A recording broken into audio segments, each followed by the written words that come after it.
And I think that's why they won't pay him, Clay, is because he is the 180-degree opposite of George Soros. He is the guy who wants his constitutional republic back. And I think that they're scared to death of him. Well, Grandma was just on my show this morning, actually. And that's what she wants. She wants to restore the republic. She wants to make the money from the trust available to the republic. If Grandma and Lee could get together and make some of that money available to us, we could make some changes. You know, I would like to see the self-sufficient family farm restored. You know, we've got food supplies, food shortages coming up, and the only thing that we've got to look forward to is Monsanto genetically modified crap that the rats won't eat. I know. I wrote an article about seeds 5 years ago, and so on. Lee, one of the things he wants to do, probably the biggest thing he wants to do right now, is pay the taxes on the 4.5T, and he wants to implement a nationwide high-speed rail system. He wants to rebuild the economy of his country, and high-speed rail, the way he has it planned. And on the blog that is there, it's hsr-marilyn, marilyn.blogspot.com. There's a map of where where the high-speed rail would go, and it wouldn't be those of us in the West paying so that those in the Northeast sector can get from Delaware to Washington, D.C. every day. But he wants to rebuild the economy. It provides 2 million new jobs with full benefits if he is able to implement the high-speed rail system that he has envisioned. He has been trying to get the government to let him do this since 1995. When Freddie and Fannie, when that first crisis came in 2007, Clay, I've got a copy of the letter he wrote offering to buy Freddie and Fannie. I've got a copy of his letter offering to buy Bear Stearns. Just give me my money and let me save this country from what's going to happen. So. And, of course, they won't do it. He is trying to work for the good of the country, for the good of the people. It's kind of like, and let me get your feedback on this. I've said Obama's idea of greening America is selling the top of that mountain to an international firm so they can come up and erect windmills up on that mountaintop and run the electricity down the hill to the power company, and the power company will run it down the hill and sell it to you. I mean, that's exactly right. My idea of greening America is to put solar and a wind generator on everybody's house in the neighborhood, put a garden in the backyard, give them a little bonus if they'll put a garden in the backyard so they can feed themselves and their neighbors, and put in the garage, start building the solar and the wind generators to sell to your neighbors. And then you put the solar and wind generator on there, you got your food, non-genetically modified food in the backyard. You don't really need the banks or the government for nothing. Well, that's exactly right. But, and you've really hit on the key with this, and that gets back to, the pursuit of happiness. How do you define happiness? Well, you and I define it as being responsible for ourselves.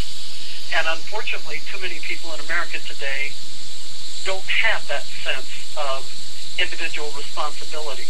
And they consider freedom as license to do what they want to do as opposed to being responsible for themselves.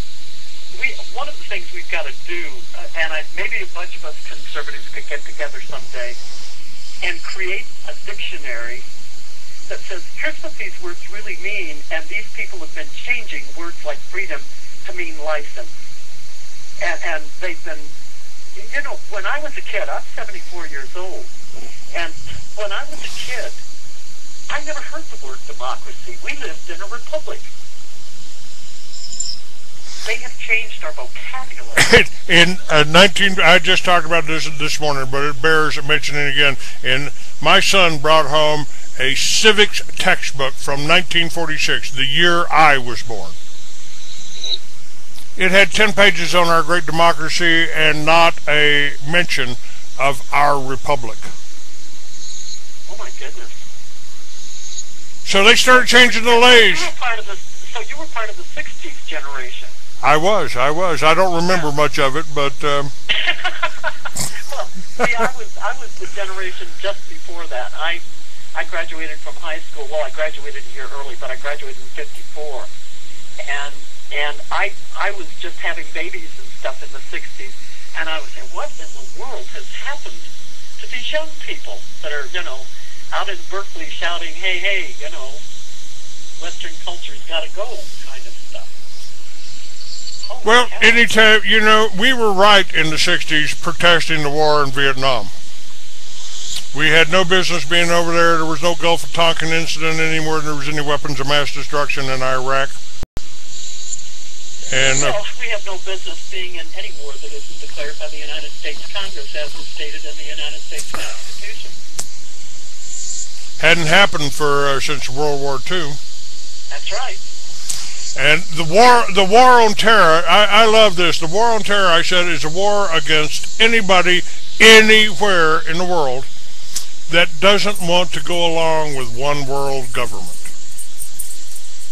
Yeah, I totally agree. Basically, the reason I believe, by the way, all this is happening within the banking and the economic structures of everybody around the world at the same time is because once you have an international economy, it's very easy to back into an international world government.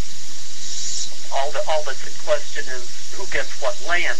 Once the financial structure is in place, you can do this. Oh, there's something I want to say first, because I'm hoping your listeners will take down a couple of addresses. So pick up a pencil or a pen and a paper, because there is something they can do as it relates to links. I wrote 2 letters today.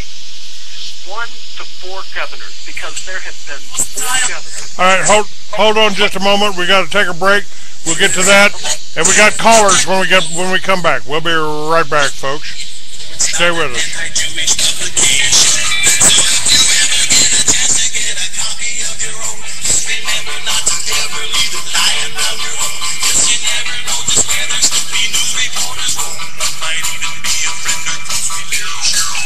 Thank you for listening. This is an emergency alert. People don't die of H1N1 infection. They die from system-wide intoxication and toxic shock. Doctors call it the cytokine storm following infection and immune hyperstimulation. Vaccines with immune stimulants or toxic drugs chemicalize your body, adding to your death risk. Prevent death and reverse diseases from infections, vaccinations, and drug toxicity. Call this number to get my free special report about the flu and what to do to save lives, maybe even your own. I'm Dr. Leonard Horowitz. Order Zeolife, the world's most powerful broad-spectrum detoxifier, immune system guard, and vaccine cleanse. Avoid vaccinations and drugs. Use Zeolife and oxysilverhydrosol instead to detox and degerm your body. Stop the shock of toxicity and preventable deaths. Hello, who's this? Hi, Clay. I'm Pat from Alabama, and I'm listening to your show right now. I have a couple questions for Okay, call in to the other number, please. I can't take you on this one. Call into that. 505 number? No. The 646. It's on the.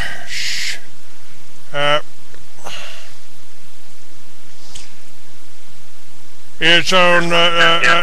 It's on my website. It's 800-787-5044 extension 460217.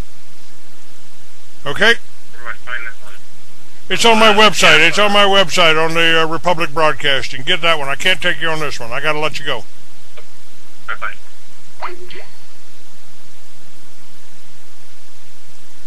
storable foods and emergency rations since 1970. Consider the technological advances made in computers from the punch card days of the 60s and 70s to the high-speed personal computers of today. Comparably, the advances made in food storage from the World War II era till now are equally great. Visit the website at www.freezedryguy.com or call toll-free 866-404-3663. Can you handle the truth? Being a part of Life Change Tea has been an exhilarating experience. I love the testimonies. Julie in New York writes, I love this product. I feel great. It worked immediately. You can feel the cleansing right away. Other products don't work right away like this one does. Mrs. Llewellyn from Missouri writes, my daughter has lost 27 pounds. She loves the tea. And David from Tennessee writes, my wife has a lot of digestive problems and the tea really helps her a lot. I like it too. And here's my favorite from CJ in Minnesota. He writes, this stuff really works. No, I mean it really works. No, I mean it really works. Be one of the many testimonies that we receive every month. Order today online at getthetea.com. That's getthetea.com. Or you can call us at 928-308-0408. You know the number, 928-308-0408. Be our next testimony. You love us, and we love you. LBN, America's Most Wanted. Can you handle the truth? That's LBN, your #1 choice in political talk radio. Now the protocols and Zion have been crazy history. And before they got a copy free with every Model T. It's a crime to even own one if you live in Germany. No, it's not an anti-Jewish publication. So if you ever get a chance to get a copy of your own, remember not to ever leave it dying. All right, we're back, and I think we got some callers on here. Okay, let me give you these email addresses. Go ahead, and put that. Put the information out. The email addresses. One is to 4 governors, and it is at http://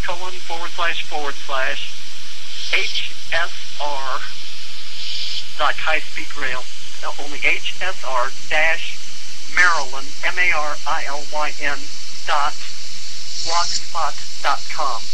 We've had 4 governors refuse to accept high speed rail funds, and we need to write a letter and thank them for their courage because they're catching hell over it.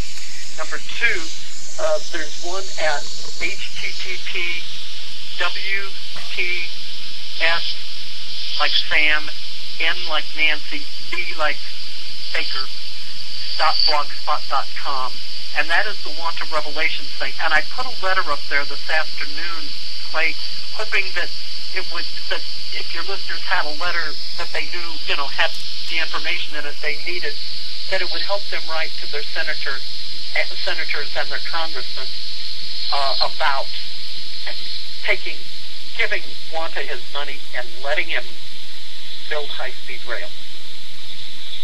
So. Well, it would really be nice for that to happen. Yeah, it would. It would give us 2 million jobs right away. But we do need to say thank you to Governor Kasich, Governor Scott, Governor Walker, and who's the other one? Oh, Governor Christie in New Jersey, who closed down the high-speed rail tunnel. We need to say thank you because they're making really hard decisions, and they're going to get hit by the Democrats and the liberals for removing potential jobs. That high-speed rail thing that Obama and Biden are talking about is nothing but a bunch of hype. It's promising jobs that are never going to happen. And I give you California and their high-speed rail system as an example. If there was money there to fund high-speed rail, why was Governor Schwarzenegger in September in Shanghai begging the Chinese for money to fund California's high-speed rail system? Because theirs is the oldest one on the books, and theirs is the most developed. So, anyway. All right, you want to take some calls? Well, I'll try. All right, let's see what we can do about that. from the 253 area code. Hello, who do we have? Hi, this is Connie. Hi, Connie. Marilyn. Yes. A question.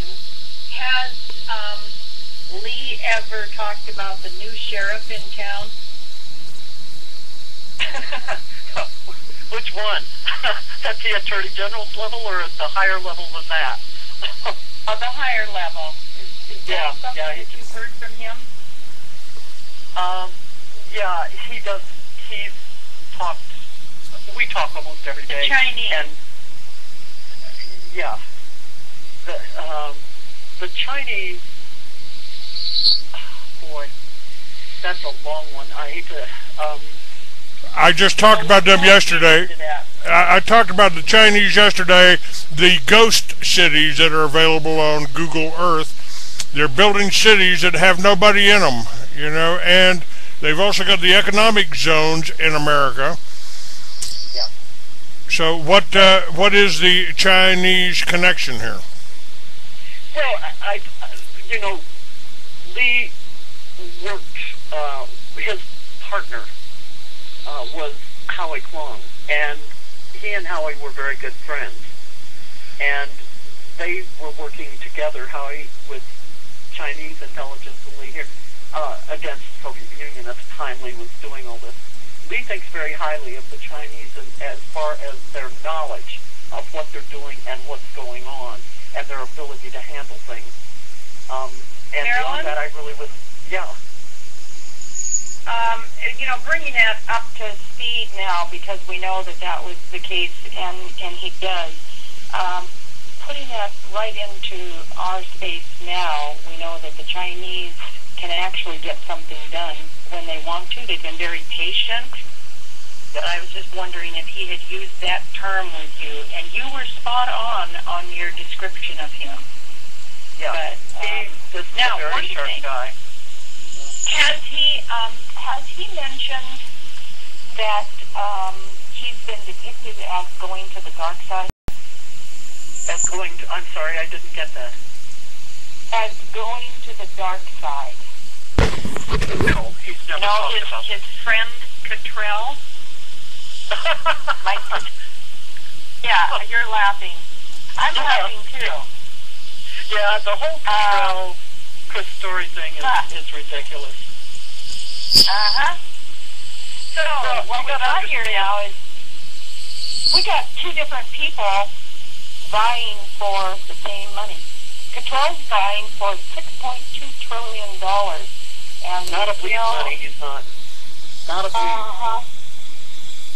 No, he won't get it, but that's what he thinks he's doing. No, he's not. He's not. They're involved in the CMKX and all of that, and the Hodges. But I mean, there have been letters that have been written, and that money is in no way involved with Lee. Yeah. Yes, So, but and Cottrell, they'd like that Cottrell would like to say that Leo Wanta went to the dark side, and that's a bunch of baloney. well, it is baloney. You got to understand. The only thing I'll say about Michael Cottrell and Christopher Story. Now, Christopher Story is theoretically no longer with us, but that was only a pseudonym anyway. And his name is Edward Carl. And from what I've heard, this is not from Lee. He's living in Toronto. But aside from that, Michael Cottrell Is he on a drink with Bella in it? No, I think it was salmon. That's what I heard. But anyway, he and Michael tried to take over when Michael Cottrell was working for Lee. They tried to get people appointed to take over the management of all of Lee's money. And when Lee found out about it, he terminated the program. We're vying for that, but it's not working. No, it never did work, and Lee terminated them, he fired them, and that's when suddenly this Chris Story, who couldn't say the words hero and patriot often enough about Lee, suddenly started calling him an economic terrorist, and that's nothing but, just your, yeah. Anyway, thanks, it's a good question, thank you. That's good, that's what I was wondering. That's the way I felt about it, and I've had contact with Lee also, and so good. you're on. is spot on, and his personality, you described him at the same time I was typing it in the scroll. Well, thank You you. would have thought we were both typing it as you were typing and saying, I was typing and thinking. So. All right, listen. Hey, girl. Thank you for your call. I appreciate it. Thank you, And Connie. you might tell your friends about this show. It'll be up on freeamerican.com, and I could really use some help in selling some books. I've got 3 books out, 4 films out, and you should see the true face of FEMA. I filmed the first Homeland Security meeting, and Colonel John Brinkerhoff's lecturing law enforcement, telling them we're in for a long war, and the enemy's weak. And I think he's talking about the American people. We'll need 400,000 well-armed, well-trained, organized, disciplined troops to control the American people in case of a single outbreak of smallpox in a major metropolitan area. So I think they've got. Are you, Colonel? Are you talking about the National Guard? No, they're too expensive. No, we need a cheap source of well-armed, well-trained, organized, disciplined troops. Maybe that's why they're teaching the Chinese to speak English. You think? Well, they sure aren't teaching us to speak Chinese, are they? No. Have you seen those ghost cities? I mean, these are incredible modern cities sitting in the middle of the Mongolian desert. What in the heck is that about? Well, I don't know. Maybe that's where they're going to take Americans who, Yeah, they're now we've got foreign companies. There was just an article came across my desk here. These I'm